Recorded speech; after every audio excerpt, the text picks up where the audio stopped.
You're listening to Ka-Pow, the pop culture podcast. Comics, television, movies, and more. If it impacts fan culture, we have something to say about it. And now, your hosts, Jordan, Cliff, and Seth.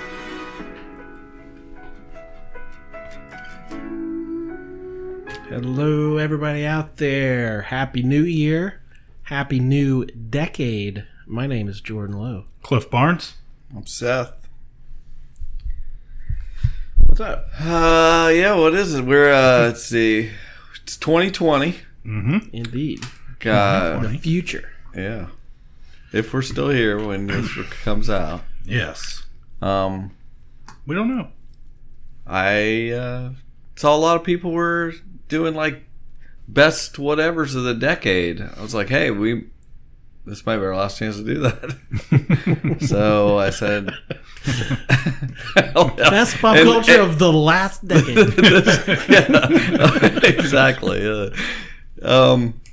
So yes, because I Googled trying to come up with my own list. I Googled best of the decade, and Rolling Stone, Vulture, IGN, like every website was doing best of everything for the decade. I heard a podcaster, but I hadn't seen all those. Oh, I assume we're the only podcast doing it. Probably. Yeah. Anyway, I was like, let's do some movies and TV. So this episode is each of our top 10 movies of the past decade. So, decade being 2010 through 2019. The teens. How hard was this for you, Cliff? How hard was it? Because we are not really list makers. Yeah, we so are much. not really rankers and chroniclers of our consumption. I would say this, let me answer for him. If you were to guess what was on his list, you would get all of them. Yeah. No big surprises. There's absolutely no surprises on this list. Yeah, so I kind of threw this together this afternoon. Don't admit that. I had a couple weeks to come up with it, but I waited till the last minute. But I mean, not that it really would have. Pretty similar to what I would. So did you make any rules for yourself or criteria? No. Like it had to be, you had to have rewatched it? Or, Nope. No. Nope. We usually, I'm trying to give you like line here. Yeah, we usually don't all use the same criteria, which is totally fine. I will say that I could have easily just referenced my top 100 I put out this year and went in order from the one, but I didn't. I mean, obviously there will be a lot of those movies, but I didn't really use the same order. And that, maybe some I think represented the decade a little differly. Because it's a very fluid thing what you're enjoying at that moment. Yeah, right. I found it pretty tough. My list, my kind of thought going into it was, if I made this a week from now, it'd be different. So I'm not being precious with it. No, lists change all the time. We could go back and look at any of our lists, and we would move them around. Yeah, so. Speak for yourself. Yeah, one of the movies was my top from 2018 or 2017. Like, was in my honorable mentions. That was my number one movie of that year. Didn't make my top 10. So, my thought, I wanted to pick movies, not necessarily the movies I watch over and over again. A lot of these I've only seen once, but I tried to pick the 10 movies that made me feel something, that did something to me, made me want to talk about, made me want to like, wow, that really, either mess with my head or made me think something new or want to dive in and learn something new. So a movie that affected me, not just a movie that I enjoyed or was fun. I wanted to try to pick the ones that actually impacted. Yeah, I kind of perused the box office numbers from each year, just with the idea, I guess, of what, I want to try and represent a little of each year, like what was really popular, because that's generally what I go for. I don't see a lot of movies that aren't, and I don't see a lot of movies in the theater that are not a Disney movie, a Star Wars movie, a Marvel movie, which are all kind of the same thing now. So And mine, I just put them on my list chronologically.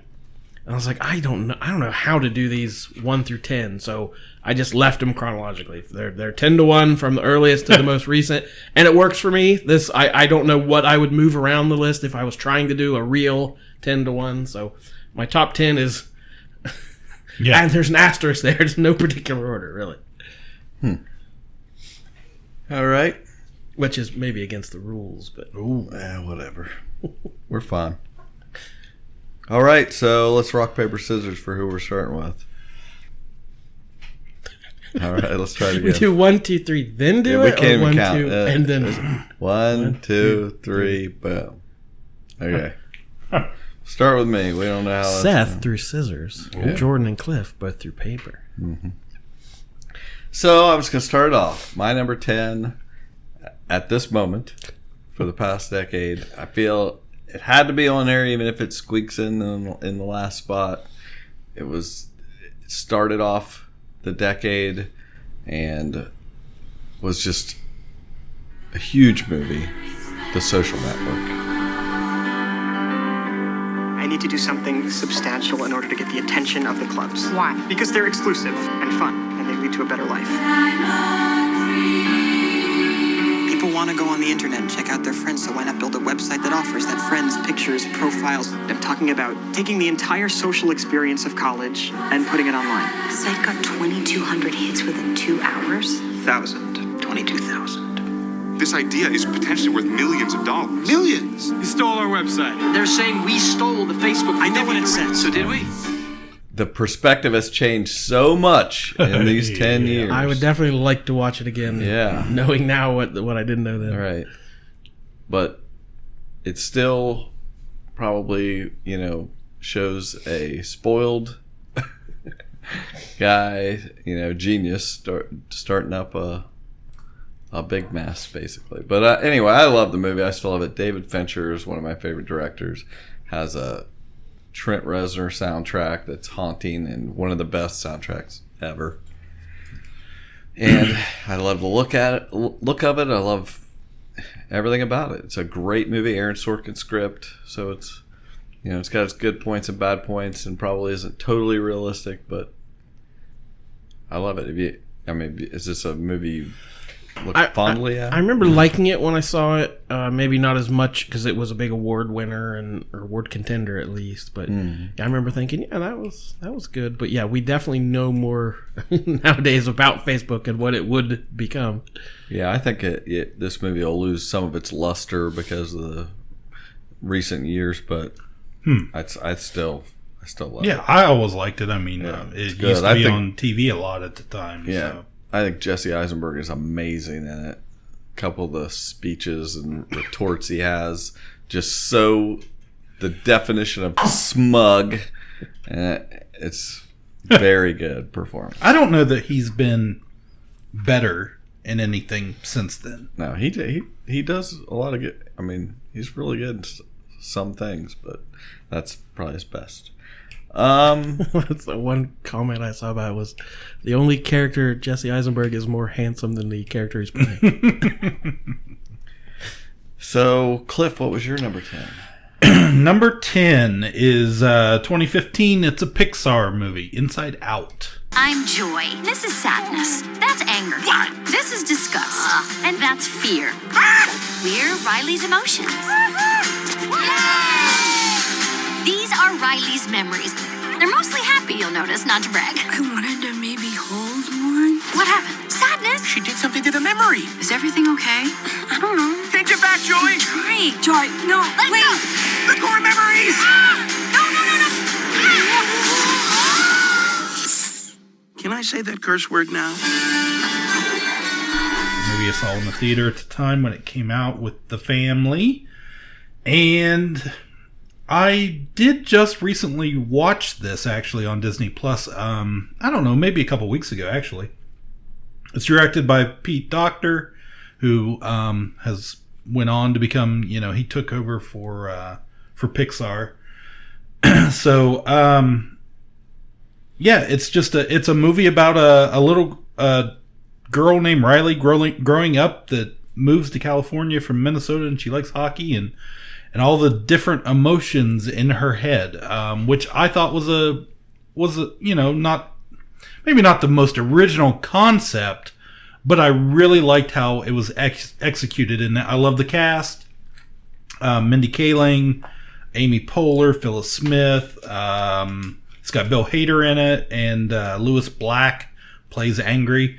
And it was just it's one of those films we really liked as a family. The whole experience. My wife has a T-shirt she loves. It says today was a core memory day, and it has the little memory globes on it that she wears on when we go to Walt Disney World a lot. I love the idea of that, core memories and things that can be just something so small, but you remember it forever. And also Bing Bong. So Richard Kind. Yeah, Richard Kind. So it's not one that I don't think when you say Pixar, most people immediately think of. You have Toy Story, Finding Nemo, Monsters Inc., all that stuff. But this one is, I think it's one of their stronger movies, just as a whole. So, it's absolutely, it's probably one of my favorites. The whole idea of it is so good, as far as like letting your kids grow up, letting them not be sheltered into thinking, having to be happy all the time. Right. At some point, letting them, or like have a mixture of emotions, or find out that sometimes you're gonna be sad. Right. And that's okay. And you're gonna learn from that. That's how we grow. And I've heard it in the years since, it's kind of grown with its support from educators and like psychologists and things that it helps kids, like they don't have concepts for this stuff. No, so it does. It can really help somebody understand what's kids going with on. Emotional problems. You can say like, oh, that's anger. Like it makes it more concrete what they're feeling. It's a good one. What's your number 10 there? My number 10 is from 2010, but I only saw it for the first time last year, which is my own fault because it's great. Boy from Taika Waititi. Kia ora, my name is Boy, and welcome to my interesting world. My favourite person is Michael Jackson. Wanna see some Michael Jackson dance moves? My favourite subjects are art, social studies. I'll kick both your nuts off, and you'll have none. And Michael Jackson. I have a 6-year-old brother called Rocky. He's got powers. Hey, boy. Sure, boy. Hey, boy. Thank you, boy. I'm named after my dad. He's overseas doing some pretty important stuff. Oh, man, you're a liar. Your dad's in jail for robbery. People call me a dumb honky all the time. I don't go around punching them out. Why not? Because they're usually children. One of our favorites. Insert drop here. I believe it's his second film, if I'm correct. So yeah, he's gone on to fame with Marvel, of course, but he's from New Zealand. He worked on Flight of the Conchords on HBO, one of my favorite sitcoms. He did the movie Eagle vs. Shark, What We Do in the Shadows, and Hunt for the Wilder People came out a couple years after this, and it had bigger name stars, and it got a lot of acclaim, and people were talking about it. It was on a bunch of top 10 lists, but to me, I thought Boy was even stronger than that, even though Hunt for the Wilder People was very good and had some of the same themes. This one just blew me away. So it's set in the 80s. It's a coming-of-age story, and it's this young boy living in New Zealand in this Maori. I can never say that. The New Zealand native Maori. Okay. Mm-hmm. Like you see the face paint and the tribal stuff, but you never see the like just day to day. They just live on an island and go grocery shop. Yeah, so it's a look at a different culture that's a little bit different than ours, but not so different. And his dad leaves him. The dad played by Taika Waititi. And so he invents all these stories. He's gone away. He's training to be a samurai. Right. He's a secret agent. And it's sort of that like being a kid, not letting real life get you down. And he's wanted his dad to come home his whole life. And he finally does. and the dad's not, he's no great shakes. He's not responsible. He's just as goofy as the kid is. So just has a lot of great dry humor that Taika Waititi is amazing at doing, and some really touching scenes, and that idea of growing up and losing your illusions of what adulthood is, and what responsibilities are. And a great performance from the young kid James Rolston, and just a really terrific film. All right, that's our 10s. Let's go to our number 9s, and this time we'll start with you, Cliff. Okay, big surprise here. Number 9, Marvel's Avengers, the first big team up movie. This was the Robert Downey Jr., Chris Evans, Mark Ruffalo, Chris Hemsworth, Scarlett Johansson, and Jeremy Renner, the first time they assembled, directed by Joss Whedon, of course. This was like the biggest movie of all time to start the decade out. So I've seen it multiple times, saw it a couple times in theaters. It's great. I saw it in IMAX in Columbus. And, it's one of those movies that, hey, if I'm flipping around the dial and I land on FX and that sucker's on, I'm probably going to sit there and watch the movie or at least part of it for a little bit. So it's so funny to hear people talk about this movie that didn't grow up reading the comics. They're so in awe, which I am too, that they pulled it off, but they're so in awe that you could have all these separate stories of these characters that are so fleshed out, and then that you could bring them together and have them fit together into a bigger story and not have it be an awkward mess. And it's like, yeah, that's what the comics were. Look, it can be done. And it's just funny to hear people like, that's one of the things they're most impressed by. I'm like, we expected that to work. Right, yeah. This was the one we were all anticipating as soon as it was announced that they were actually going to tackle it. Because we'd seen it all our lives. Like, yeah, they could all team up and have an adventure. It's like, no, that's impossible. Yeah, I don't know that we still have enough distance from it to admire how insane it is that it's, or how much it changed movie going and blockbuster cinema. Like, I think we're still, years from now, we'll still look at that as some kind of pinnacle. All right, Jordan. My number 9 from 2011, Attack the Block. Director Joe Cornish, first film, British movie. John Boyega, his first role. Had Nick Frost from Shaun of the Dead, those movies. And Jodie Whittaker, who's the new Doctor Who. So it was a star-making performance for at least a couple of those people. I'd seen previews for this movie and heard what it was about, and it got some good buzz and some acclaim. But when I first watched it, it blew me away. As it's an alien invasion movie in South London. It's a bunch of street hoodlums, and then aliens attack. And it's like no one's coming to help them. So they have to protect their home, and no one else is going to do it for them. So they're kind of like unlikable protagonists. That when the movie opens, they're robbing from people, and they're not good kids. But the longer you stay with them, you see what kind of lives they lead and how hard they have it. And it's just a great action sci-fi adventure. The effects are wonderful. There's a lot of physical effects, like the monsters look really cool. But there's something deeper there, talking about society and class differences and, how we come together as a society when the chips are down. And just like I said, star-making performance from John Boyega. He just, as a young kid, just had so much charisma and just carried this movie. So I loved the action and the sci-fi-ness of it, but I also loved the deeper meaning it had behind it. Cool. My number 9 is La La Land from 2016. It was Best Picture for 2 minutes. And I don't know, I never even would have thought of myself as somebody that really liked musicals, but this one hit me. I love all the songs in it. I love those two actors together, Ryan Gosling and, gosh, what's her name? Emma Stone.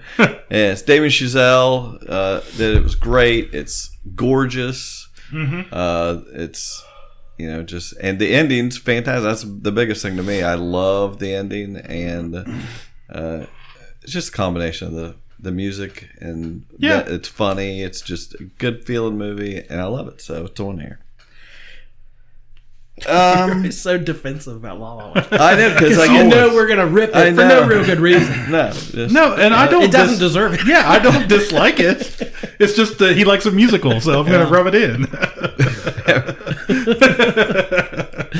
Cliff's favorite movie is a musical. Yeah, I love musicals. Okay, just clearing that up. All right, number 8. This time it's Jordan. Number 8 is.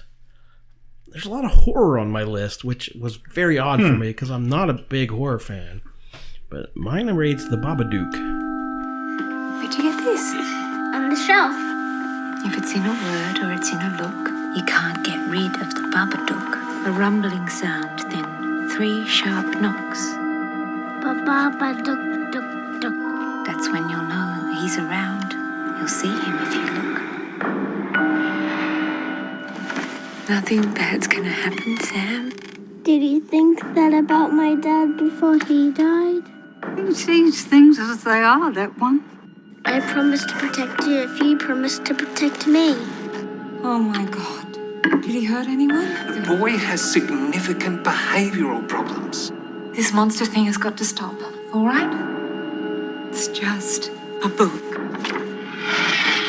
It can't hurt you. Which I'm getting over cold. I sound like the Babadook at the moment.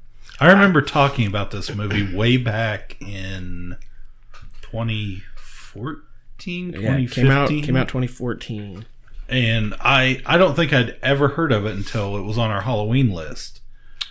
I think, it had just come out. It was still in theaters, I think. Yeah. And people were so raving about it. Yeah, none of us had seen it at that point. Newsflash, still haven't seen it.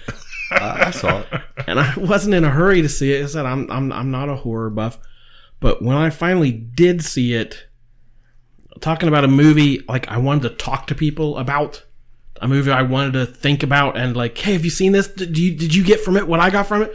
Like it hit me in such a way. And I'm not a parent, but I would think if you are a parent, it would hit you even more viscerally, especially a single mother, which is the film. Essie Davis plays the mom, Amelia, to the young boy Samuel, Noah Wiseman. And it's never explicitly stated, but he has some, developmental problems. Yeah. We don't know if he's autistic or on the spectrum somewhere. It's never explained that he's not, a typical child, but there's some problem that she's been dealing with. And it takes that idea and turns it into psychological horror of, raising a special needs child is the hardest thing in the world, I would imagine. And this movie cranks up the tension, and she never gets any sleep, and there's no one there to help her. And it's just, the walls are closing in on her.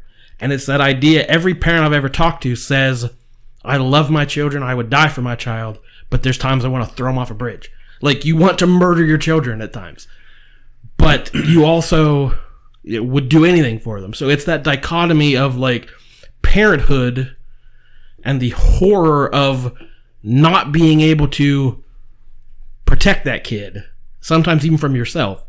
So it's this idea of grief, and a lot of people didn't like, because the ending wasn't real concrete. There weren't a whole lot of answers. The ending was actually kind of odd.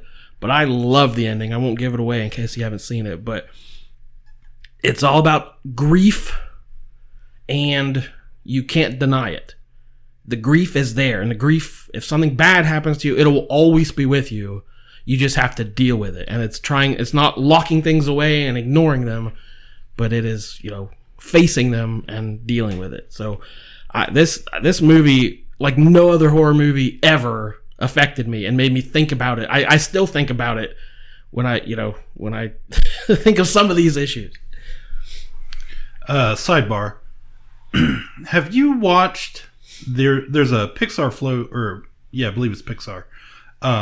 Pixar short out there called Float. No. It's wonderful. It's about a parent of a boy that's, has autism or something going on there. And it's just wonderfully done.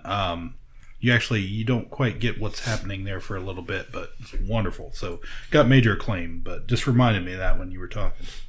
And the Babadook has taken on a second life as an LGBT icon. Through some very strange circumstances, it has become a meme and a rallying cry, gay pride parades and things. And there's some, you can read that into it too, of like, something closeted inside you that you're fighting against, or you might, you can't let your family know certain things about you. So yeah, it's taken on a second life that the director didn't intend, but has meant more to some people. My number 8 is Spider-Man Into the Spider-Verse. My name's Miles Morales. Hey, kid. You're like me. How? I knew my day would come around this time. I know it's complicated. Just had to keep my soul and free my mind. You want to know what happened to you? I can teach you to be Spider-Man. I love this burger. It's so delicious. One of the best burgers I've ever had. You have money, right? I'm not very liquid right now. I think you're going to be a bad teacher. I was surprised. I saw this on some lists today. I was not surprised to see it on my list. I loved it. It's one of the best movies last year. It's just great. Gorgeous animation, whether you some people like it, some people don't. Not for everybody. But it's awesome, and it's focused on Miles Morales and a bunch of different Spider-Men in this, coming together in this crossover universe, and I just think it's gorgeous. Again, great soundtrack, score, and really has some really emotional moments, and just was a really great time. And I don't normally lean towards animated movies, but this one just... And I think this one came out just at the right time for it, too. Like, it was right... Marvel was really tracking pretty hard right then. Everybody, with Infinity War and Endgame and Captain Marvel and all that stuff. So it really kind of, I think, touched a nerve with a lot of people because they were hyped up for Marvel.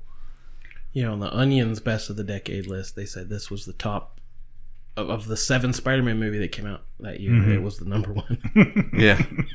The whole concept of anyone can wear the mask was, great. If you had told me a cartoon would be able to, have that kind of emotion and that kind of impact, I'm not sure I believe you, but this one definitely did. Cliff, your number 8 is on both of our lists higher. Oh, okay. So, number 7 is me. My number 7 is higher on Jordan's list, even though it's only chronologically higher, I guess. So, Cliff, what is your number 7? My number 7 is Star Wars. Surprise. But it may sound familiar. Guessing which one? The Rise of Skywalker. Oh. So, not a lot to be said about this. We just talked about this movie. Is there anything we didn't cover in 2.5 hours? Right, yeah. Refer to that a couple episodes ago. But you've had some time to think about it. You've had some time to reflect on it. Yeah. You had a whole week. I had a whole week. And it's interesting. I've heard from a few people that I did not think this movie would be as high for them as it was. And I was really surprised. Like I was having a conversation last night with my cousin, and he went and saw it a couple times already. And he was telling me that his son had asked him the question the other day just about which franchise he liked better, Harry Potter or Star Wars. Mm-hmm. Now his son, Colton's at the age where he grew up with Harry Potter. I mean, Star Wars was always around too, but Harry Potter was a major thing for his age group. That's for everybody. It's kind of a major thing. Maybe did you never read Harry Potter? I've never seen a single movie. Yeah. Well, the books are where it's at. The movies are fine, but the books are where it's at. But I was really surprised. He told me he was telling me how much he really couldn't compare Harry Potter to Star Wars. And of course, Jamie's older. He's a little older than I am, and would have been at that perfect age in '77 when the first one appeared or happened upon the world. But I was surprised because he's a big Harry Potter. He really loves Harry Potter, and I know they watch those movies a lot in rotation. But he was just telling me how much he loved Skywalker and the way it wrapped everything up and ended everything. He was just amazed with the whole thing. So I've been a little surprised by some of the reaction, how positive it has been. Yeah. Because my initial viewing, I wasn't sure that people were really going to like it. So I agree. It's hard to tell what people are going to like nowadays. Okay, Jordan, what's your number 7? Dawn of the Planet of the Apes, 2014. So that's the second one. Second one. The original Planet of the Apes. Too firmly, much James Franco. Firmly in my top 10. Oh, the original. The original Charlton Heston one. I love the goofy sequels as well, but the original might be number 1 in my top 10 if I ever get around to doing that. So I was not hyped for a reboot or a remake. Like, okay, I'll go watch it. But that first one, Rise of the Planet of the Apes, was good. I enjoyed it, despite the Franco-ness. The Andy Serkis as Caesar the ape, the effects were terrific. So I thought, wow, okay, they took an old story, put a new spin on it. It was updated and timely. Cool, good for them. And then they went and made this one that was just worlds better than the first one. So it's set 10 years after the mutation that caused the apes to become intelligent has basically taken over. Humans are on their way out, and this is kind of the apocalypse is happening right now. And Caesar is caught between the two worlds. He grew up, with the human family, so he doesn't want this war, but there are apes around him that do, and any human is very distrustful of the apes. So it's that sort of war film. I don't want to say Romeo and Juliet, but yeah, it's an ape caught between two worlds, which sounds ridiculous as I say it, but it works so well. Andy Serkis deserved an Oscar nomination. His performance was terrific. Just the emotion he was able to get through his eyes, and just the quiver of his lips and things. Just a terrific performance, flawless special effects, and just an exciting movie. Jason Clarke, Gary Oldman, Kerry Russell, lots of great actors as well. So, I love these apes. Okay. Love them, they're apes. All right. Okay, so Cliff. Mm-hmm. I think it's your turn. Yeah, you're 6. Yep. Number 6. Sticking with my Star Wars theme. Rogue One, a Star Wars story. The world is coming undone. Imperial flags reign across the galaxy. Can you be trusted without your shackles? Let's just get this over with, shall we? We've a mission for you. A major weapons test is imminent. We need to know how to destroy it. If you're really doing this, I want to help. Good. This was... I don't know. I don't even remember what year this even came out. What year was this? This was 2016 or 17. 2016. 16, yeah. 2016. This was the prequel to A New Hope. It's just the feel of the movie. The look. It was the first live action experience that really I watched it and I went, that's Star Wars again. Since the original trilogy, the prequels they did not cut it for me. And then this little miracle came along, which, there's a whole Even more that you had seen Force Awakens by then, and you didn't think it felt like Star Wars? Yeah. Yeah, Force Awakens is fine, but Force Awakens doesn't have that old school feel to it the way this movie does. To me, this is gritty. It is.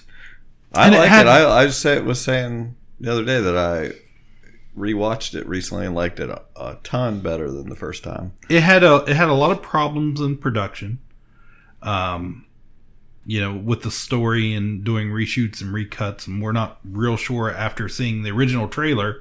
A lot of that stuff we never ended up seeing, and appeared there were perhaps a different story at the time.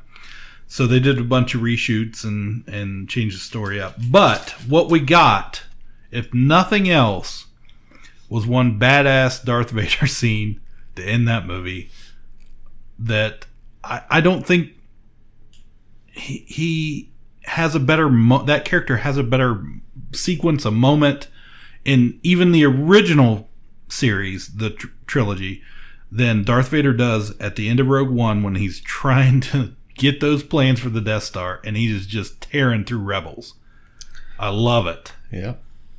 It's really good. Yeah, I just rewatched this one a couple weeks ago, and I think I was maybe unfairly critical of it when it came out. I remember liking it, but thinking, it's not part of the core. Yeah, it's just it's an offshoot. But and then we get Solo. It's something to compare it to. It's like, oh, it's way better than Solo. Yeah. Just fake praise. But so I totally get that it feels. From every piece of costume and prop, it looks like it's straight out of '77. It really does. The attention to detail was phenomenal. Yeah, this was Gareth Edwards, right? Yeah, was the director on this. The number one thing for me for that movie is K2SO. That's like the best Alan Tudyk performance we've ever got. Everything that character says is hilarious. Everything it does is hilarious. I mean, I was just. I wanted more of it. Everything he did was funny in that. To me, its main drawback is the characters. They're not the most memorable, lovable characters. They're just sort of types. But Jen Erso did when she escaped that truck. She wanged two guys with a shovel. So. There you go. It's got to be up there. It's going on my list. See where that got her. Okay. Jordan? Oh, my next one is from 2016, Hell or High Water. So this is the director's David Mackenzie, which I'm not real familiar with. I can't tell you anything else he's did. Written by Taylor Sheridan, who's gone on to do a whole bunch of good stuff, including that show we like? Jellystone. Yellowdale, that's right. Yellowstone at the moment. Yeah, he did Wind River, and what was the one before those? There was something before both of those. But yeah, it was good, whatever it was. He's great. I like them all. Whoever is, he's wonderful. But this is you call it a Western. It's not really a Western, but it's a modern age Western. Chris Pine and Ben Foster are two brothers, and they are out robbing banks to save the family ranch. So it's not a groundbreaking story, but Jeff Bridges and Gil Birmingham are the two policemen who are trying to stop them. And as I said, it's a very simple story, but it's just so well done, so well written. Every scene, something unexpected happens. One of the people in line at the bank, it takes place in Texas. One of the people in line has a gun on them. It's like, yeah, of course they would. They would try to stop the bank robbery. So the dialogue is super sharp. The action is interesting. The characters are wonderful, and it's got that something beneath it that the banks are crooked and are going to screw you over. It's about the healthcare system and how it has bankrupted their family. The oil and gas industry has just decimated this whole part of town. And it's the idea of the West used to be wide open spaces, manifest destiny. We're going west and finding our fortune. And it's the same. And it's we have, like I said, Jeff Bridges and the guy Gil Birmingham's Native American. And it's them, these two old codgers who just bicker the whole movie. And it's a white man and a Native American. And it's like, we're all in the same boat now. You know, Westerns, it used to be, you know, that was the conflict, but we all have the same enemies now. And it's everyone above us who has way more money than we do and pulls all our strings. So what are the alternatives? So it's a fun movie, but it has, again, something to say, a little more than a typical, just a heist film. It's awesome. I love it. Watched it several times. Everybody's great in it. It's just, what a cast. Ben Foster is always great, but Chris Pine, this is the best he's ever done. I have a lot more respect for him the last few years. He's done, as he's aging, he's definitely getting better. My number 6 is Mission Impossible Fallout. It was the 6th Mission Impossible movie. I love this franchise. Christopher McQuarrie directed this. He did Rogue Nation before that. Did this one. He's doing the next 2. I love the way he does. I like all those movies, but he's my favorite of the directors so far, and it's relentless. It's got everything. It's got, you know, him doing the Halo jump for real, and it's got that bathroom fight scene, and Henry Cavill's great in it and has the whole cast back. Rebecca Ferguson is awesome. I love that they've kept her and not just had her in for one movie. It's fantastic. I love the Mission Impossible movies, and this is the best one to me. All right, we are down to our top 5. And we're starting with Jordan. I knew this was the one of the 2 I was sure was going to be on your list. Really? Another horror film. Get Out from 2017. So you guys coming up from the city? Yeah, we're just heading up for the weekend. Can I see your license, please? He wasn't driving. I didn't ask who was driving. I asked to see his ID. Call me Dean and you're hungry, my man. So how long has this been going on, this thing? We hired Georgina and Walter to help care for my parents. When they died, I couldn't bear to let them go.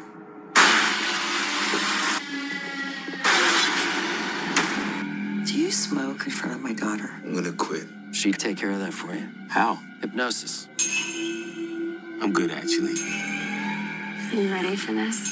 How bad can it be? So look, I go do my research. Apparently, a whole bunch of brothers been missing in this suburb. But it's cool. Bro, how you not scared of this, man? Writer-director Jordan Peele. Another one I didn't see immediately when it came out. I'm not always the fastest to get to these movies. It's frustrating. I had heard all... what did I tell you? I still have $6 on the gift certificate I got last Christmas to the movie theater. So... It was a $10.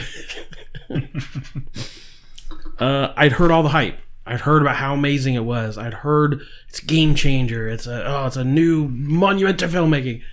But I hadn't really been spoiled any twists and turns. And it still lived up to the hype. I still just was so blown away by this movie. Especially knowing Jordan Peele as the comedian, Key and Peele. You know, he's the goofy guy, you know, but he wrote some really cutting stuff about society. And especially, you know, the black experience in modern day America. And not everyone wants to, you know, they don't go to the movies to be preached to. And it's still just a thrilling, it's not really horror. It's more, you know, psychological. And there's some twists that even might be into the sci-fi realm. But, so yeah, it's not just, oh, white people are bad, that kind of thing. But it just kind of puts you in the shoes of someone different than myself. And that's what I go to the movies for. I want to see other lived experiences. And I will never forget, it's toward the end, so I won't be super specific, but hearing a police siren. And in a horror movie, when police show up, that's usually a good thing. But I had spent 2 hours in this movie and by that point, I understood their point of view so well. It's like, oh no. Right. And I heard a police siren and felt dread for the character. And at that moment, like, wow, what a movie. This movie did something to me. Mm-hmm. So, yeah. That's incredible. We had a black president for a couple terms, and then everybody started pretending that racism was solved. Boy, that seemed like forever ago. He did stir up some stuff. But it was like, all fine until he started talking about it. But it's like, oh, yeah, black president, so everything's right. Nobody's racist anymore, except everybody has to stop pretending that. And this movie, like, painted that picture perfectly. But it's not just about evil racists. It's about the lovely liberals who don't understand what they're talking about. Yeah. And they're trying to help and be positive and but they don't get it either. Mm-hmm. And it's about, you have to live through this experience to really get what's going on. And it just, I said, it's a way to walk a mile in someone else's shoes in a very sci-fi, horror-y sort of. Oh yeah, just the subtle way that they make, like Bradley Whitford, all the comments he makes, and the microaggressions that are constantly thrown at this character. Yeah, Daniel Kaluuya. Star-making performance. Allison Williams from Girls, Bradley Whitford and Catherine Keener as the parents. Great cast. It's awesome. My number 5 is from Chan-wook Park, or Park Chan-wook. It depends what country you're in, how you say his name, I guess. But it is The Handmaiden. I thought that's on a bunch of it. It's so good. So good. If you can read subtitles, oh my gosh, that scares a lot of people off. But it is a beautiful movie, and it is thrilling. I love it. It tells quite a bit of the story, and then it goes back and tells it from a different perspective. It has twists and turns. It's got everything. I love it. It's dark. It's weird. It's not afraid to be strange, but it's graphic. I don't know. I love it. It's on. I keep telling people to watch it, but if you have Amazon Prime, it's always going to be there. It's one of their movies. It's all on Prime. Just watch it. Get the kids out of the room, but it's great. So yeah, I bet it is on a lot of lists. It's in my top 100. Okay, so Cliff, what is your number 5? My number 5. In what way is it related to Disney? Well, it was a pretty big Disney hit. Everything on your list. Yeah, is everything. Disney. This was Disney's take on the Snow Queen, 2013 Frozen. In Arendel's fair kingdom, a ruler did appear. Born with a secret power so great, alone she stayed in fear. Get it together. Control it. Although the force was hidden, one day she let it go. Elsa. Sorcery. And all the land was covered in eternal ice and snow. It's completely frozen. Please, just stay away. Elsa! I'll bring her back and I'll make this right. So you're not scared? She's my sister. She would never hurt me. Yeah, I bet she's the nicest person ever. Huh? Am I right? Hi. You're creepy. Whoa. I don't want it. Whoa, back at you. Ew, the body. Hi, everyone. I'm Olaf. Did Elsa build you? Yeah, why? This movie just doesn't go away. I would agree. That was exactly my review. Yeah, like I feel like it's always gonna be there, just a little like out the of Babadook. sight. Yeah, my niece is just this Christmas. We're talking about movies or Disney or something, and one of them said, "Oh, you've seen Frozen?" I said, "No, I've never seen it." The look she gave me, like just jaw dropped, eyes like, what are you, like she couldn't fathom someone hadn't seen Frozen. I broke her heart. Yeah, this kind of like when you said you didn't see The Handmaiden, I'm kind of upset. but when Frozen came out, it was like my daughter's world, and all of her friends, like they all had the soundtrack. They did nothing but listen to it, sing along with it. And we're like, and watch the movie. Yeah. This was directed by Jennifer Lee and Chris Buck. Jennifer Lee wrote it. I mean, honestly, when it comes to movies, it's a good movie.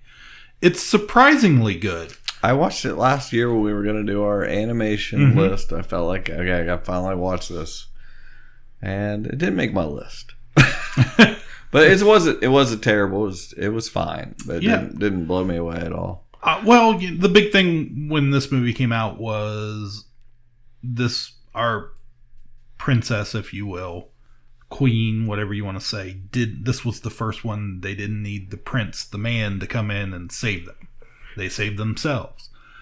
So, and it's funny because, my daughter's quite a bit older now, and 2 weeks ago we're in Walt Disney World, sitting at Hollywood Studios, at the Frozen sing-along show, and we're all enjoying it so much, and we're, she's still singing along, my wife's singing along to these same songs we've heard 1,000 times, and it doesn't really, I want to say it gets old, but in a way it kind of doesn't get old. Like, it's such a experience. It's turned into, it's just going to be a Disney classic. This is going to be one that they'll just watch over and over. As much time has passed, it's not lost any steam. No. It's everywhere all the time. Right. In fact, I have a Facebook. I feel like if I didn't know you, it would not be, as everywhere for me. Well, I have your fault. Yeah, it is my fault. I won't let it die. I have a Facebook friend that a woman that we went to high school together with. She has lived in Florida now for some time, and she's a little older than I am, but she has 2 little girls now, and I see it every day on Facebook in her story. They're dressed up in Anna and Elsa dresses. They're singing it, and they've been doing this for a couple years now. Like, I see that it's their world now. They love it so much, and I get it. So yeah, I couldn't ignore it. When I think of movies this decade that really had a profound effect on our family life, for the longest time, Frozen is there more than probably anything. Let's see. Number 4 starts with me. Just watched this the other day for like the 20 millionth time because my son had never seen it. And he was looking at my top 100 list. He's like, hey, found one I haven't seen. And it's on Prime now. Nightcrawler by Dan Gilroy. Directed. And this is Jake Gyllenhaal's absolutely his best performance he ever gave. He should have won Best Actor for it. He is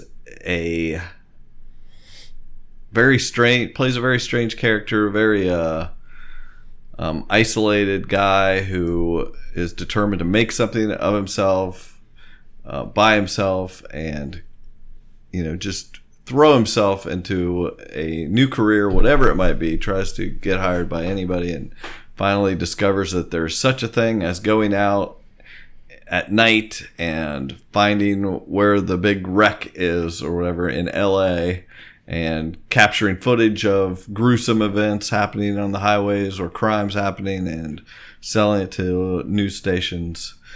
And he's just such a quirky character that I almost wonder if they're trying to imply that he has some sort of social problem where he doesn't have a filter, doesn't know when to take a step back, but he just gets in there and gets this footage and just tries to make something of himself, but he doesn't know when to stop, and he gets deeper and deeper into it until just a exhilarating conclusion. Like it is so good, and everybody's great in it. Him, Rene Russo. Oh, I can't think of that one guy's name. Riz Ahmed, Bill Paxton, the late Bill Paxton is in it. He's great. It's awesome. It is a top 20 all-time movie for me, somewhere in that vicinity. It's so good. Again, that's one I didn't see till much later. Yeah. And I don't know. I don't know if the trailers. I didn't see anything in the advertising that made me think it was what it was. Right. Like, it was much better than I thought it was going to be. And again, I don't know if that was just me not knowing what it was, or it was kind of advertised more of an action-y kind of movie, or more of a thriller kind of thing. But it was excellent. He's amazing in it. If you have anyone to see an actor perform at the height of what they can do, this is the best he's ever done. Jake Gyllenhaal. Okay, let's see. Cliff, your number 4.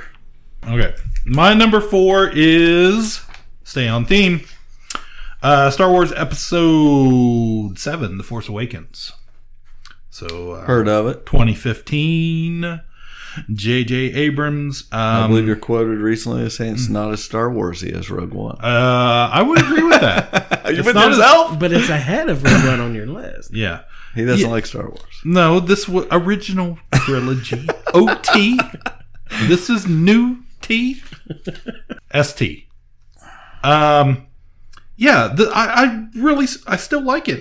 Force Awakens, we were so excited when Han and Chewie were coming back.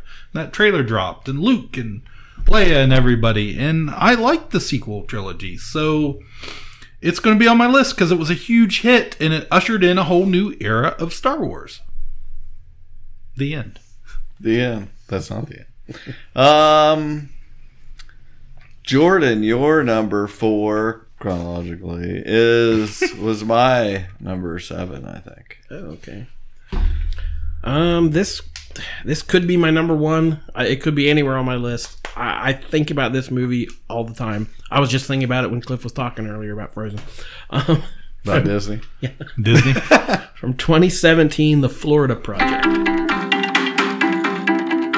man who lives in here gets arrested a lot. These are the rooms we're not supposed to go in. But let's go anyway.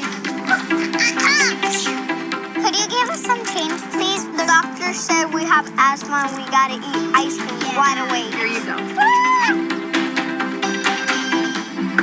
Hey, Lee, got a situation here. Open up. It's only second week of the summer and there's already been a dead fish in the pool. We're trying to get it back alive. Water balloons thrown at tourists. Boobies! Boobies! I failed as a mother, Mooney. Yeah, Mom, you're a disgrace. Mm-hmm. This was your top movie? Yeah, that 2017. year. Yeah, it was my number 1. Yeah. A very small movie. Director Sean Baker did Tangerine. Yep. He's done something since then, but I don't know. Just very small scale. Willem Dafoe is the only real actor in it. The other folks are people he kind of discovered. Brooklyn Prince is the breakout as Mooney, the young girl. So it's beautiful. It's this, but it's also sad. It's this little community of folks in the shadow of Walt Disney World.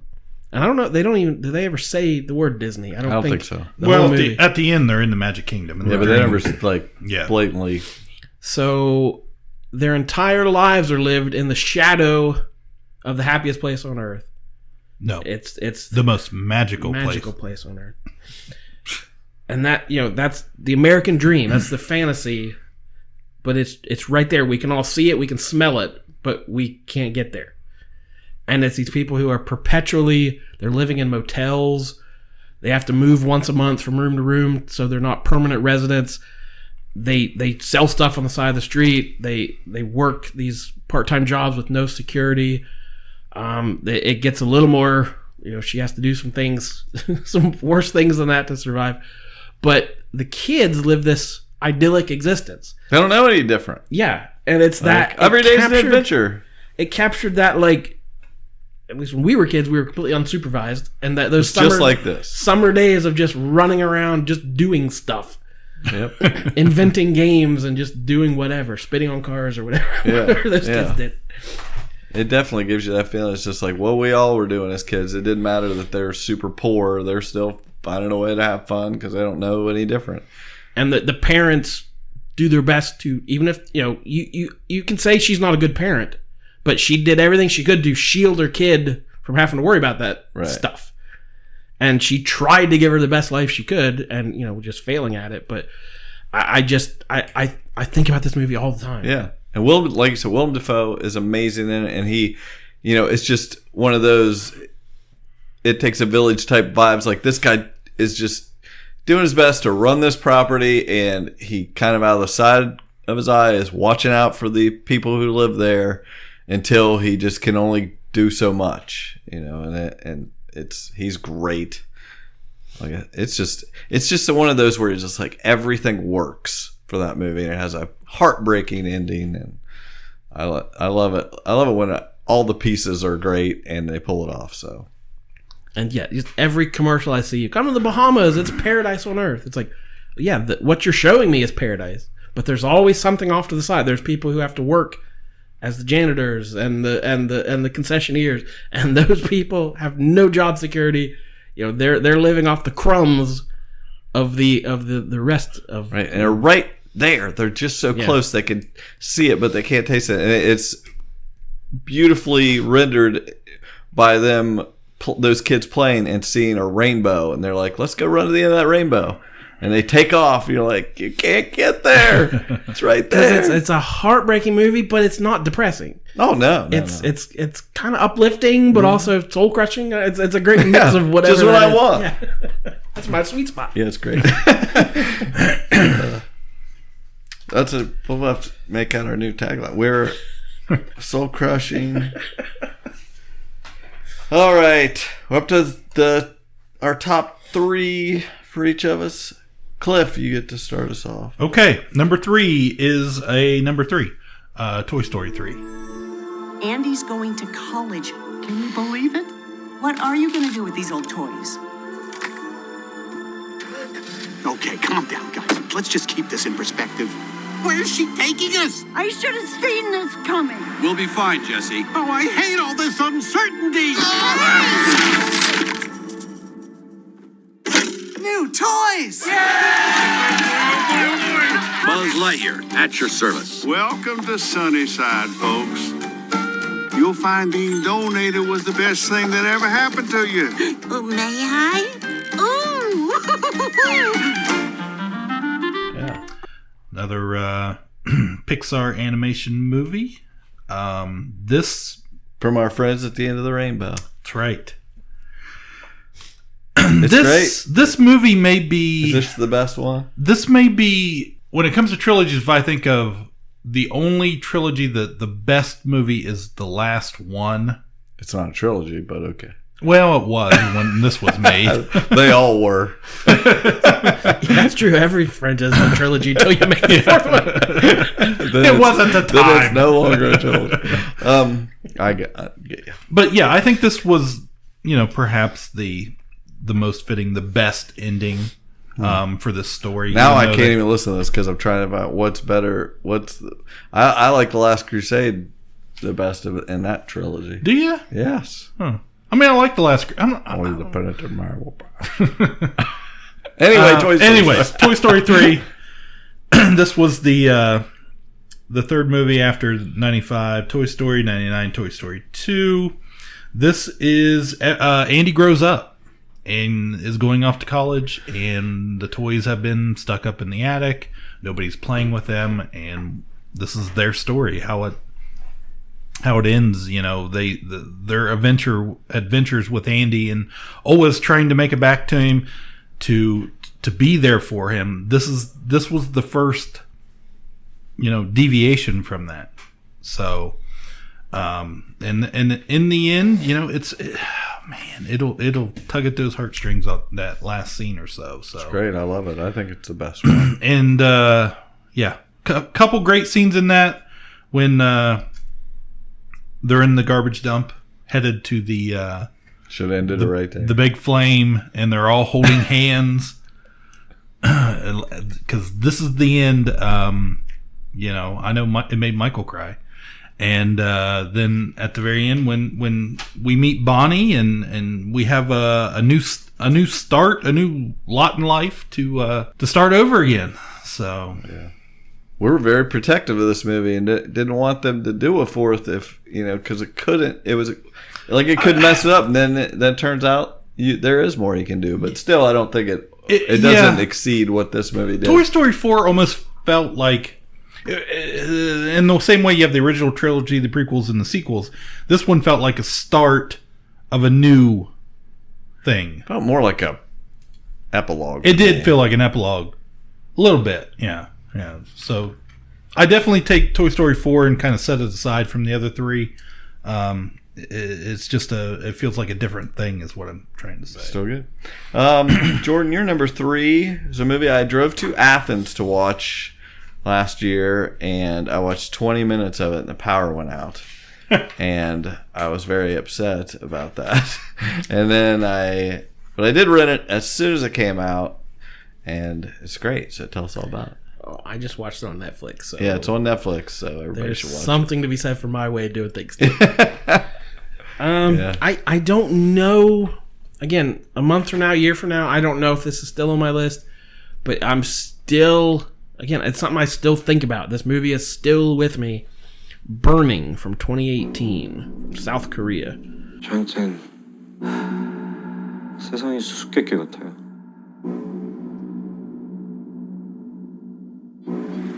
나 모르겠어?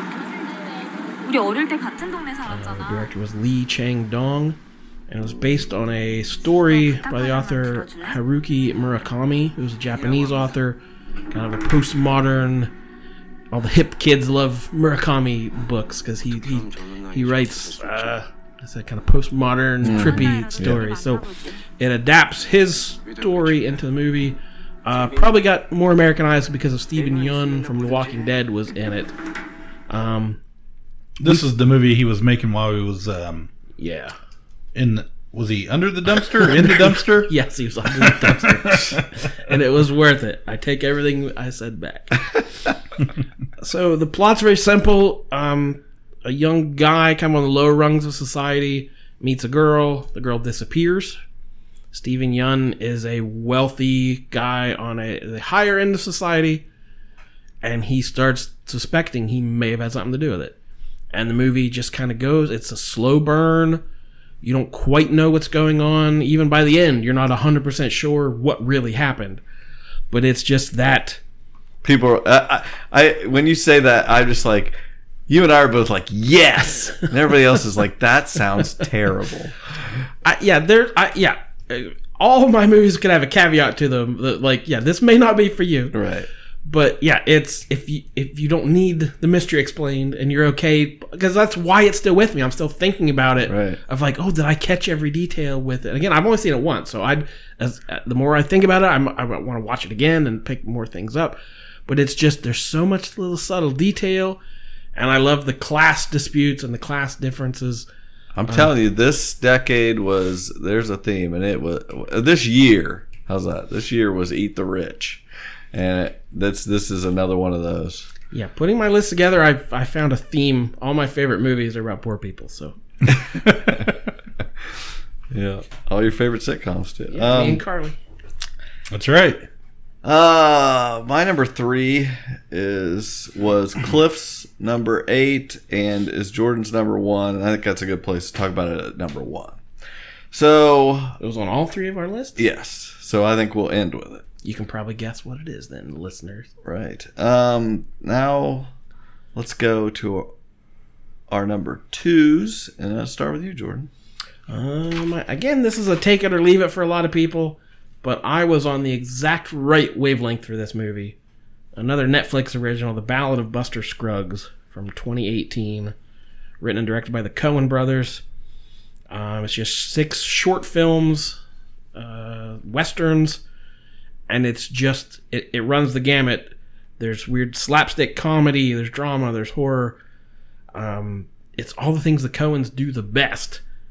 But it's their whole range that they have from, really intricate wordy dialogue to then there's a bit where there's almost no words spoken. So it runs their whole career as far as genre and style. And I don't know, at the end of it, I said I just leaned back in my chair. It just was like, I let it just wash over me. I was like, that just happened. That was incredible. And I'm a huge Western fan anyway, so having that sort of poke at the Western mythology of all those different, from the singing cowboy to the more horror side of things, just everything the Western is able to do, they tried to do it. And again, it didn't have a lot of answers. They're very short little vignettes, so you maybe didn't get the payoff for all of them that you wanted. But yeah, I was tuned right in. I think this is going to have legs. Like, I think you'll be able to go back and watch this and, every couple years, because you can't remember every single detail of all the different stories.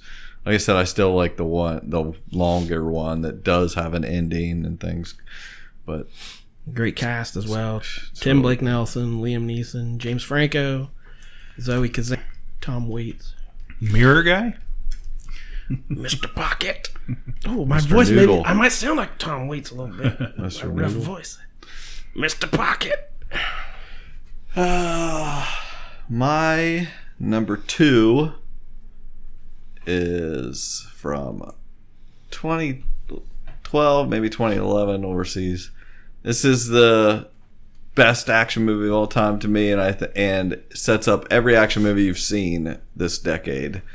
John Wick is the first thing I think of. A lot of influence from this movie that you've probably never seen is in every movie you've seen since, where there's slick action happening. It's The Raid, Redemption.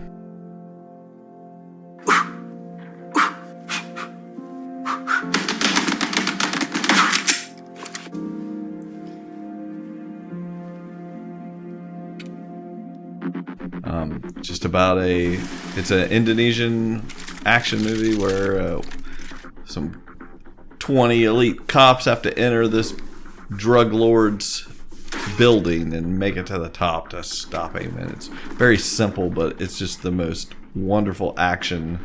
I just love this movie. I've seen it a bazillion times, and it's great. I highly recommend it. I mean, sometimes I think like I need to not keep going on about it because I'm gonna lose all credibility in my life. It was just like, I know there's other people out there that say it too, so I know I'm not crazy. Well, at the start of the previous decade, action sort of became The Matrix and Crouching Tiger. It became wires and crazy physics. Bullet time. Yeah, so it was people doing wild things, and everything was super choreographed kung fu. And I definitely prefer the more grounded Jason Bourne style of, where everything's close up impacts that seems, brutal, and this definitely is. Yeah, some of it's so gritty, and the camera work is amazing. Like going through walls and down through the next floor, and just all the fights are awesomely choreographed. It's great. Anyway, if you haven't seen it, you probably never will, because you've already heard me bring it up a million times, and you just aren't going to listen. One more time. One more. Stubborn. Just keep doing it. Ridiculously stubborn. Problem is, like I say, you still can't watch with the right soundtrack and things like that. And a lot of times they put on the dub. It's like, just listen to them, speak. Don't put up barriers. No, you got to watch it the best way. I want you to have the ultimate experience. Get a big tub of popcorn, crunch away. That's right. Oh my gosh. Watch it however you want. Drown in butter. All right, Cliff, what's your number 2? My number 2 was our number 1 superhero movie of all time. At one time. It certainly was. Still is. Guardians of the Galaxy, 2014. This was an unlikely hit. Everybody went, why in the world would Marvel make Guardians of the Galaxy? Turns out this is like my favorite Marvel franchise. So, great. Yeah, I mean, everybody's seen it at this point. It was a great matchup of director and actors, and with using the soundtrack idea, having all that fun music, and getting all the rights to all those songs, and probably kicked off whatever the next step Marvel was of let's take some chances, let's do something a little different. This being a success really opened doors for what came later, I'm sure. Yeah, after this movie came, I think more and more people felt like Marvel can do no wrong at this point. Yep. It's great. We do all love it and agree that is a great pick. All right. Our number ones. I'm first. My number one is another movie from Damien Chazelle. 2014's Whiplash. This place is nice. I really like the music that they play. Bob Ellis on the drums. I'm part of Schaefer's Top Jazz Orchestra. It's the best music school in the country. The key is to just relax. Don't worry about the numbers. Don't worry about what the other guys are thinking. You're here for a reason. Have fun. 5, 6, and. I want to be great. And you're not. You got Buddy Rich here. Little trouble there. You're rushing. Here we go. 5, 6, and. Were you rushing or were you dragging? I don't know.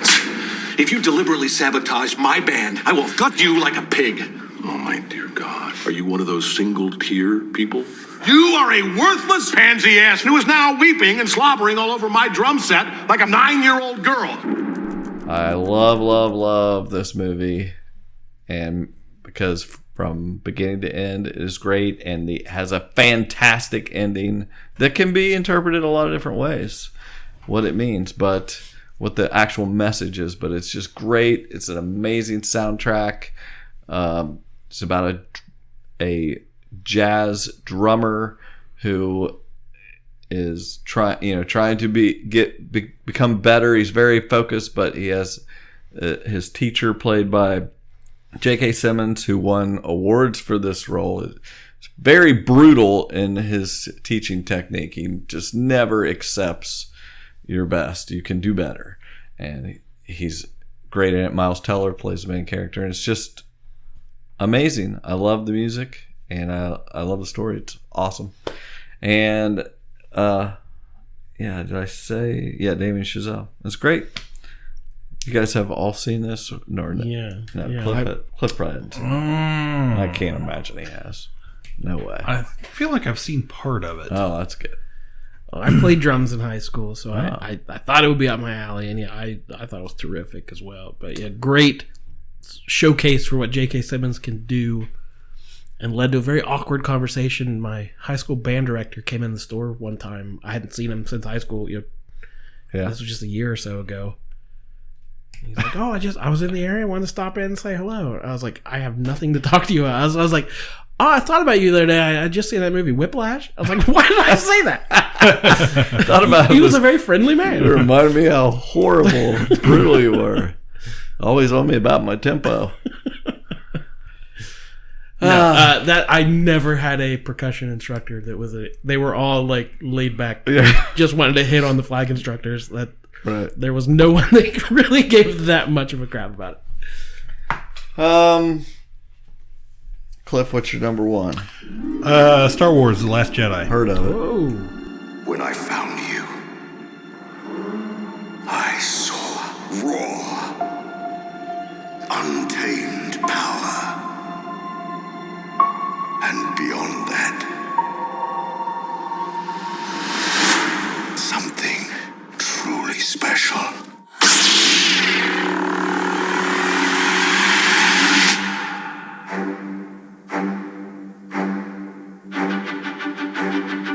Something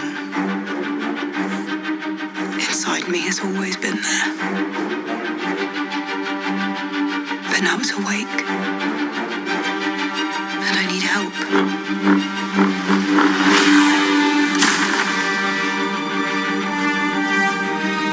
I've seen this raw strength only once before. It didn't scare me enough then. It does now. I was gonna say, I was like, you listed all these others, and I was like, I thought maybe Last Jedi had kind of gone down your list, but it went up. No, it's in fact, it's one of those movies. I keep saying this, but the more times I watch it, the more I like it, and I've really found that to be true. You're such a rebel. These rebel scum. This movie You set him up on purpose. unfortunately gets a huge, bad rap. Some toxic sects of fan bases out there. Sorry, you screwed it up though. I want to make sure you know that. You're supposed to just call him scum, and he says rebel scum. But yeah, it's gotten a lot of hate since it came out, and how they ruined Star Wars and broke Star Wars and ruined whatever. Listen to our review again if you haven't listened to it lately. It's great. We love it. Last Jedi is an awesome movie. Just a great movie. I love the visuals. I love the story. It took a chance. Rian Johnson took a chance on doing something different, and it was wonderful. So how did the third one impact your feelings? Did you like it more? Did it take anything away from it? I don't think it took anything away from it for me. I mean, there were, like we said, there were clearly things that felt like a big, finger to The Last Jedi at times, but intentional or not, whatever. If you want to blame somebody, blame, the head of Lucasfilm or blame whoever let them have who's in the story group or whoever this fighting story against the next story. That's right. But other than that, still great. I like this whole trilogy. Yep. So I'm happy. But yeah, much like Empire was the pinnacle for a lot of people of the original trilogy, that middle chapter where things got more serious. That's very true. It took a turn. It got darker. The everything the stakes got higher. It did the same thing in this one. To me, there's a clear pinnacle between the three movies. George's number one chronologically. He cheated. He's trying to cheat and put two movies in there. It's one movie. I'm just gonna say the second one, but it was on my list. It was on Cliff's list also. Yep. Where was it with you, Cliff? 8. Number 8. 8. It was number 3 for me, and it is Avengers Endgame and Infinity War. Yeah. God, seems like 1,000 years ago. I fought my way out of that cave, became Iron Man. Realized I loved you. I know I said no more surprises, but I was really hoping to pull off one last one. The world has changed. None of us can go back.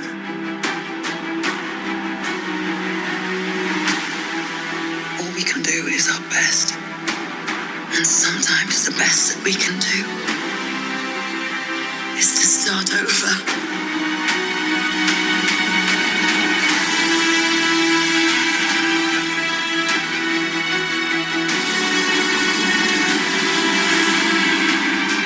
I saw all these people die. I keep telling everybody they should move on. Some do. But not us. Even if there's a small chance, we owe this to everyone who's not in this room to try. We will. Whatever it takes. Whatever it takes. Whatever it takes.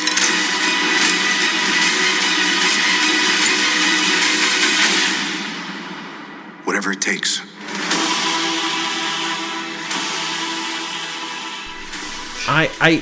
There's nothing more to say about these movies.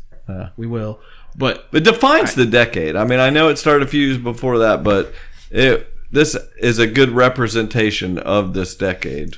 We talked about Avengers earlier, being in 2012 at the beginning of the decade, and now culminating 7 years later, we got the big finish to that. Yeah, Iron Man was 2008. Yep. The 2010s belong to the Marvel franchise. Yeah. Mm-hmm. They were all just behemoths, fan favorites, critical darlings, made superstars out of everyone. There's no reason any of it should have worked.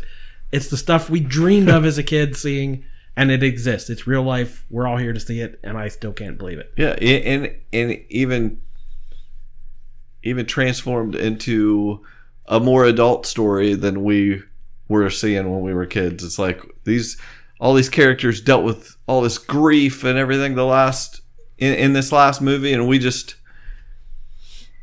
it took its time. It was amazing. That's my only bawled my eyes out. That's my only criticism of the movie is that beginning feels just they've got a lot of stuff to cover. I get that, but it just feels a little slow at times. Because I think I was anticipating getting to the action stuff. Gotta so have much. the setup. So that's why it was kind of, number 8 for me, right above Avengers. Kind of bookending there the decade. And that's just why it was a little. Yeah, I can read reviews of this. I can listen to criticism. I can hear everything you're saying and even agree with it. Of things that don't work, things that don't make sense, things they should have done better. But we've talked about the degree of difficulty before. Yeah. That even getting this to work from 3 separate movies, 3 different directors, writers, screenwriters, and pleasing us to form that into something with countless actors. And because as comic book fans, we would take anything. We were desperate for it. We watched Dolph Lundgren as the Punisher. We watched Howard the Duck. Anything with a comic book pedigree, we wanted it. And for them to please us, for them to please billions of dollars worth of ticket sales, it's latched onto something in the culture that's beyond us, and that's okay. We can let it all go to the rest of the world too. I said I don't have enough distance from it. It still boggles my mind how this happened. But it's been more than 10 years of just hit after hit after hit. Yeah. Well, we did it. How about that? Those were our fave movies of the decade. Got any honorable mentions? I had a few. I had a hard time. I had all mine were honorable mentions till I finally added them to the list. So I'm it's so hard for me to say this is my top 10. Yeah. So I probably, there's a bunch more I could have done. Yeah, I dropped a couple. I had written a few down and I was like, well, I'll sort through them. I think I had Captain America: Civil War on there. I think I had Captain America: Winter Soldier that almost made the list. Oh, could easily have been on. Yeah. Yeah, there's a bunch of stuff that again, I don't know if they make a top 10, and they didn't, but just so close. I didn't have a single Tarantino movie from this decade in that top 10, but man, Django could have been on there. Freaking, Hateful Eight, I love that. A Ghost Story, I love Safety Not Guaranteed. Inside Llewyn Davis, my favorite Coen Brothers movie. Blue Ruin or Green Room, both of those Jeremy Saulnier movies are fantastic. Drive, Gravity, the most, proof that all this CGI and everything can produce an incredible movie. It's the only movie I've ever seen in 3D that needed to be seen in 3D. Just amazing movies that we've had. Yeah, on the Disney side, I had Tangled, and Moana was also on there. Moana almost made it over Frozen, but Frozen was just such a cultural thing that happened. So yeah, I did kind of a top 15 and then kind of shuffled them all around. So just missing out the 5 that just missed out. Winter's Bone from 2010. More poor oppressed people. Jennifer Lawrence made her a star. I watched that again recently. Great crime movie. Django Unchained. Lady Bird, I thought was just such a unique voice. Saoirse Ronan was terrific, and Greta Gerwig, just the screenplay was I just watched Little Women. 8th Grade was a great experience watching. Amazing. Sorry to Bother You. Again, I don't know how much I loved it, but it did something to. I still think about that movie, and Lakeith Stanfield did a wonderful as the lead to that. I just wrote down a few more. Anomalisa, the animated puppetry movie. Baby Driver was my number one movie of that year, but it's kind of slipped out. I haven't really watched it since. Catfish, the documentary. Yeah. Back before the show, Before it was a great. thing. Yeah. That the first one was crazy. That documentary is insane if you don't know what you're watching. Right. Wow. Now it's so diluted. Yeah. Game Night was just such an out of nowhere comedy. Like, it just looked like a dumb comedy, but it was. But it was also just great. You've seen that. You like that, right? Mm-hmm. Yeah. That seems like a movie you would be into. Grand Budapest Hotel from Wes Anderson. Oh yeah, I almost had to. I tried to buy. They don't make a vinyl of that soundtrack, Jordan. I was upset about that this morning. Just this morning? So you know. Yes. This Nick and I were talking about it before we went to work. He's like, "Yeah, that's a great movie." I'm like, "Well, you can't get it on vinyl." Isle of Dogs, also from Wes Anderson. Fun little animated movie. I, Tonya, I thought was terrific. Good stuff. Scott Pilgrim vs. the World, What We Do in the Shadows. I just said every Marvel movie. They're all just great. Yeah. I love them all. I can't decide. Wonder Woman from the DC side was terrific. And does anyone have an opinion about Mad Max Fury Road? It's on everyone's best. I know. List. I've made it, and it's good. It's fine. I like it. Exactly. I feel like we're on the same page. Like, I liked it fine, but I think it's my fault, and I need to watch it again. I need to sit down and watch it again, because it might be one of those things where a lot of movies I like better after I don't have any expectations. I think I just need to go into it knowing what I'm getting. I don't know what all these critics saw. Like, they love it. Wonderful action movie, but there's lots of action movies every year that critics just ignore. I don't know that I've ever watched anything with Tom Hardy in it where I've liked Tom Hardy. It's just like there's hardly any dialogue. It's just one big chase scene. Now, I know there is supposed to... A lot of people get out of it when she, her scream at the end and stuff, and what she's realizing, that kind of stuff. I need to just see it again. But yeah, the year it came out, nominated for an Oscar, I was shocked. Best of lists, and then here we are all these years later, and still on AV Club, it was their top movie. Yeah. A dozen of these I looked at, it's on everyone's top of the decades list. Yeah. And I don't dislike it, but I can't. I would never give it a second thought if I haven't seen all those people say that. So yeah, I plan to watch it again sometime this year, this decade anyway. The only other one I didn't mention that I should have is Interstellar. It almost made my top 10 there, because it's a top 20 movie all time for me, and I just think it's really great. My favorite Nolan movie. And Inception's great. We should read. I think your brother let us know what he. Yeah, thanks to everybody who commented. We'll just focus on him. Thanks to the one amazing listener who commented. No, but he agreed with Boy. He liked The Witch. That's a great horror movie. Last Jedi. All of Marvel, of course. And Moana, Cliff. He liked Moana. Mm-hmm. Inception. And he agrees with us that Taylor Sheridan's great. He liked Wind River. That's a great movie. But it's a hard thing to do, to just, hey, off the top of your head, what are the best movies of the decade? Oh yeah, like it's not an easy list. That's to come why up I asked with, you to do it, right? Because I'm a jerk. All right, let's wrap it up. Hey, thank you for listening.